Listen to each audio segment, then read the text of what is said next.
Hey everyone from Foundations. This is the first of three short videos that I'm providing as a bit of a makeup in the wake of Hurricane Matthew.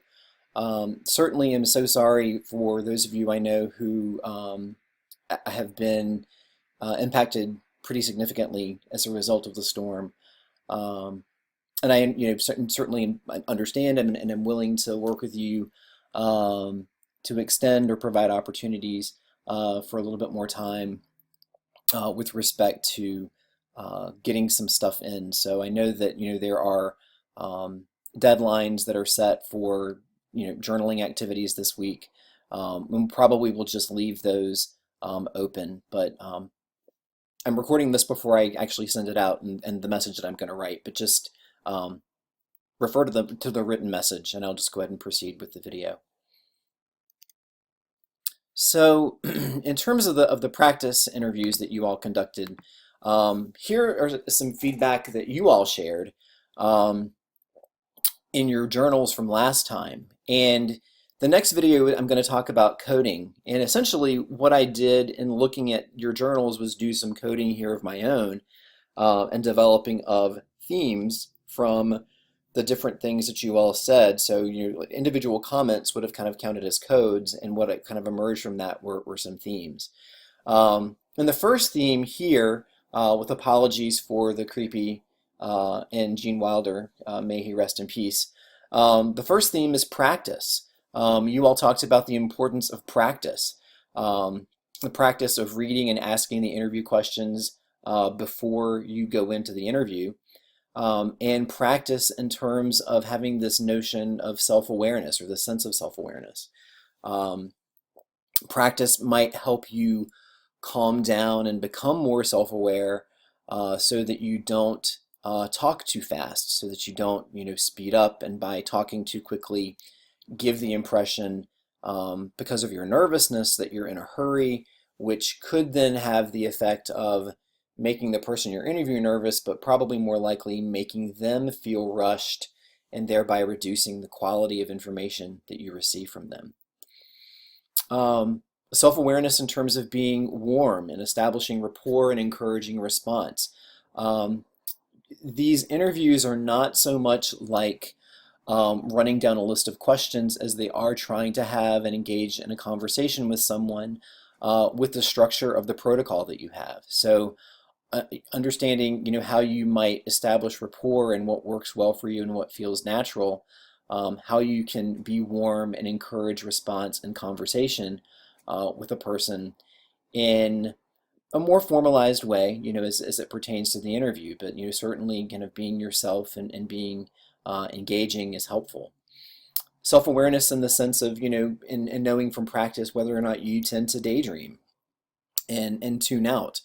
If your mind kind of wanders while someone's talking, it's going to be harder for you to take good notes, and you may run the mistake, and I've done this, or you may run the chance of, and this is what I've done, is someone is saying something and you don't really hear what they say. They've answered the question and addressed the next one, but then you ask the question anyway, and they kind of wonder if you're really all there.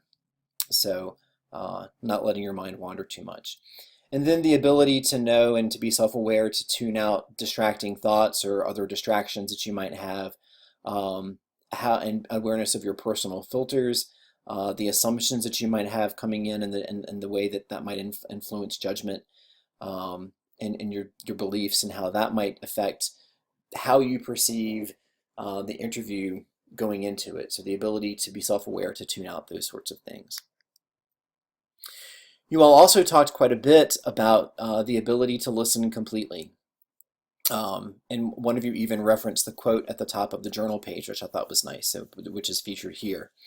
Listening completely means to give your full attention and to stay present, kind of as we talked about before, this sense of self-awareness, staying present in the moment, paying attention.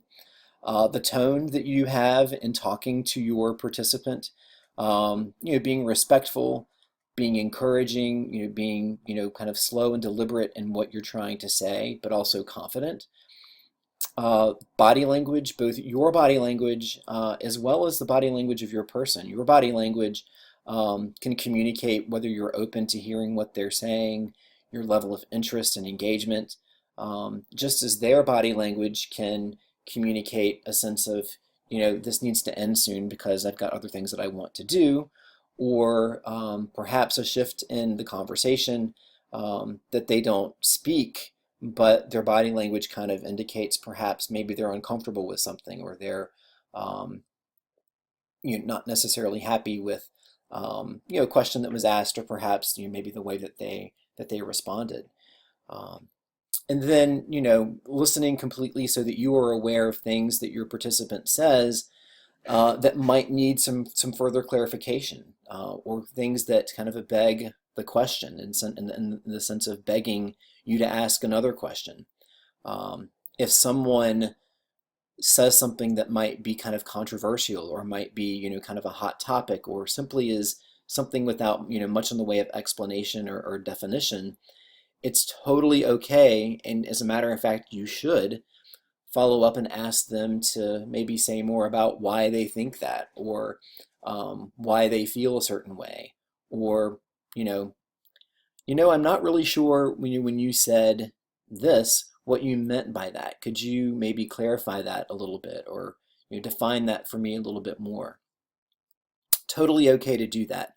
Keep in mind that in qualitative studies, people's perceptions, we're really interested, in their perceptions, but also in understanding how their individual experiences, their lived experiences up to this point, may have shaped those perspectives. So it's okay, and I really would encourage you to ask, what in their experience, may have contributed to how they think about a certain thing that they might say.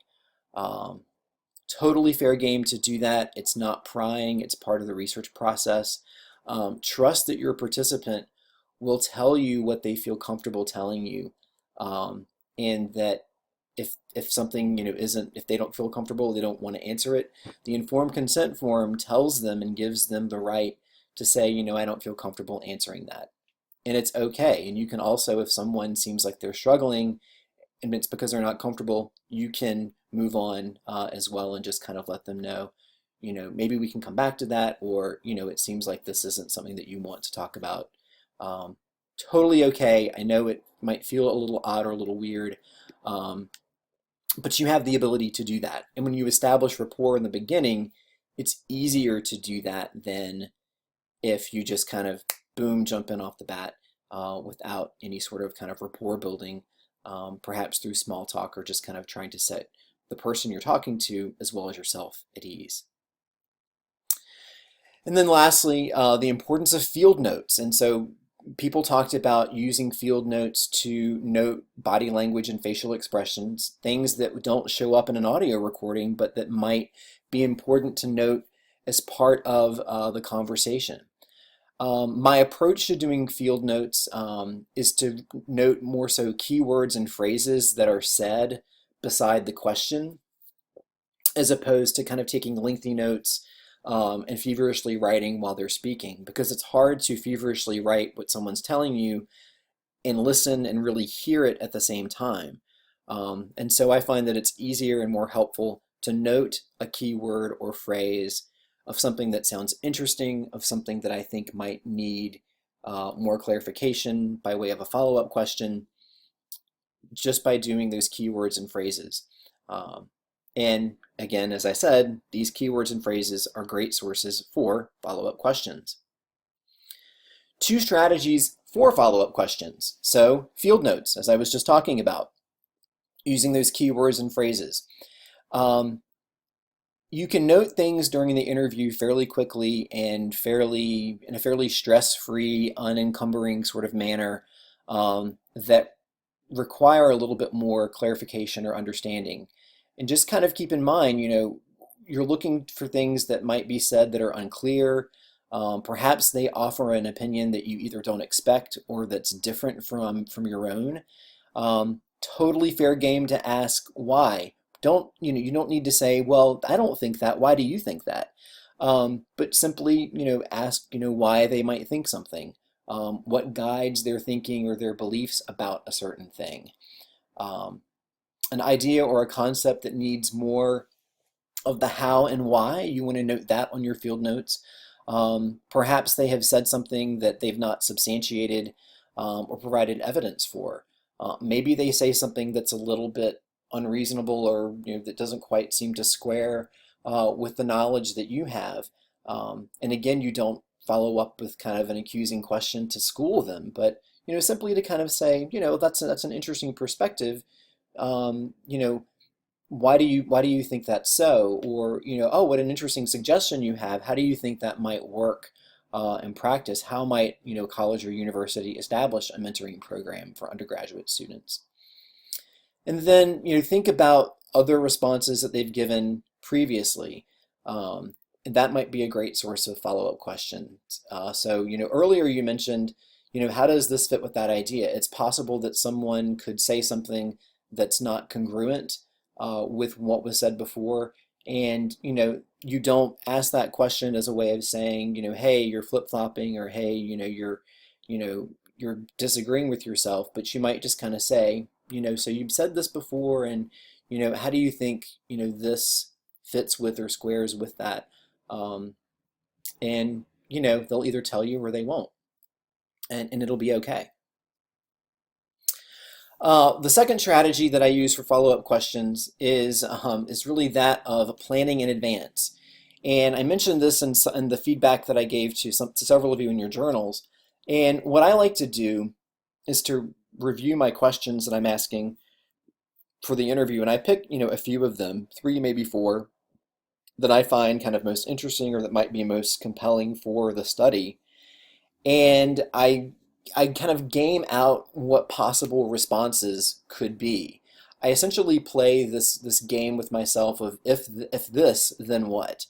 And so, I think about, well, if someone were to respond to this question in this way, and if I understand who my participant is and kind of what their line of work or what their perspective or maybe their politics might be, I can anticipate some things based on what I know about their individual context that they could potentially say.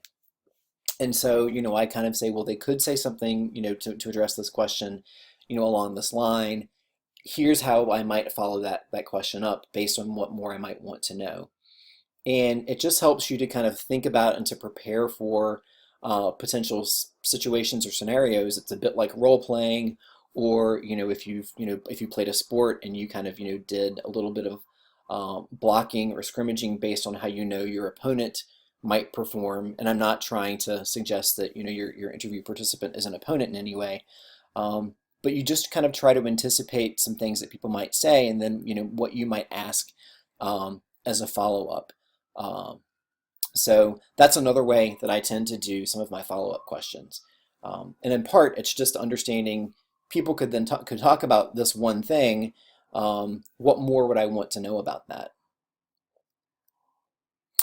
The broader purpose of this assignment, and I think that it's important to say this, or to kind of revisit this, here at the center, and so it's not so much at its core, but it's at the most immediate level of the project, is to explore the two research questions that we have outlined for the project.